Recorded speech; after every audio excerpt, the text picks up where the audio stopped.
everybody, no need for hesitation. It's part of your rock and roll education. You want to make it, you want to crack it. Pick up the guitar, forget the tennis racket. Are you ready? Yeah. Are you ready? Yeah. You got to move with the right attitude. Are you ready? Yeah. Rock and roll!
Rod, last one in the series tonight, and it's your last show as well. Shall I buy you lunch? No, I'm going out Christmas shopping.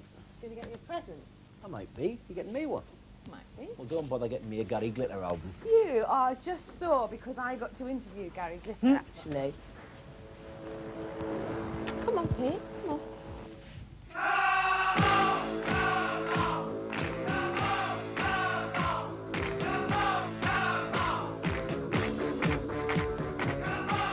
Can you remember your very first glitter costume? It looked like a brush, all the sort of glitter, actually.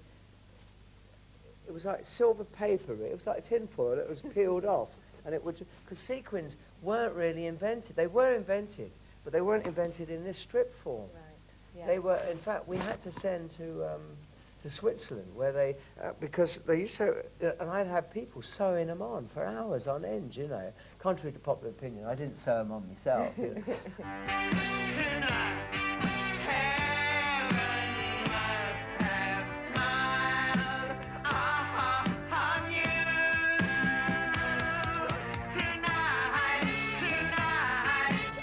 Vivienne Westwood, who is doing one of my new costumes for the Red Hot tour.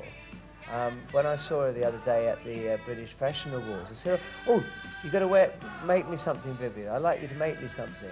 She said, "Only on one condition. I can put you back into platform shoes." And did you and say? I said, "All right, go on." So I shall be wearing platform shoes again On the this year. tour. Well, how did you come up with that sort of distinctive glitter music, that quality that makes it distinctive? It was a total mistake, really. Well, first of all, Rock and Roll Part 1 was the A side, and we didn't have any money to do a B side, really. So we got just enough studio time to go in and remix the A side, the B side, well, the A side, and call it Rock and Roll Part 2, with me shouting "Hey, hey, hey, hey, hey" on it. In fact, I've got an award for the Best Songwriter of the Year award. Oh, the Ivor Novello Ivor award, Novello, yeah. It says "Hey, hey, hey, hey, hey, ugh, ugh, ugh, shh." And I thought any lyric after that, you know, if I try too hard, I'll never get, and I've never won another award for the best songwriter. How did you come up with the startled look? My grandmother, when I used to walk into the room as a kid, I used to, you know, probably go in and frown or squint or something, you know, and she'd say, "Open your eyes." So I used to walk in and go, like this. And I didn't know that I did it until I checked myself back on television. So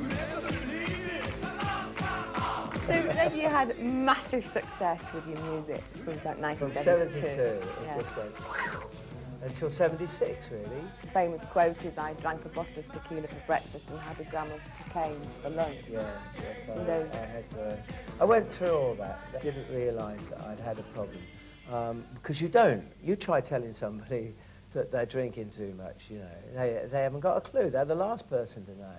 I think there were people telling me that I was, you know, watch it. You've got to go back to work. You've got to do this. You've got to do that.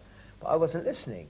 And Do you blame yourself then for all that, for that yeah, downward who spiral? else are you going to blame? You know, I mean, Were you that's ripped it. off by anybody Not along the really. way?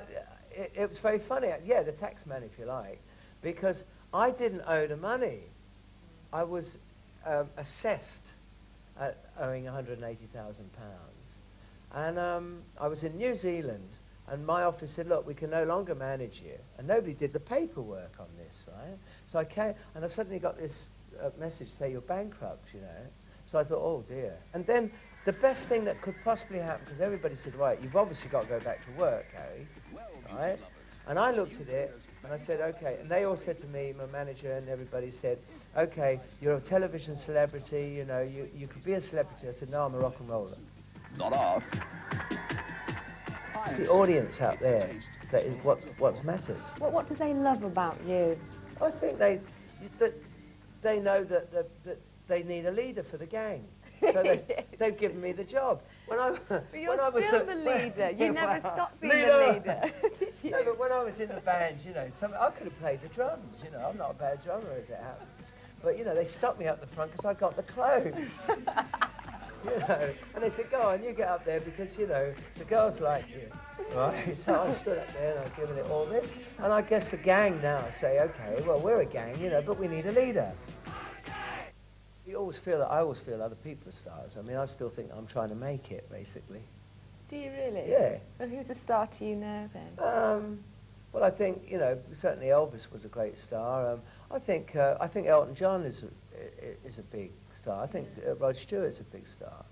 I think, you know, it's very hard to look. People tell me that maybe I am, you know, but I'm still working on it.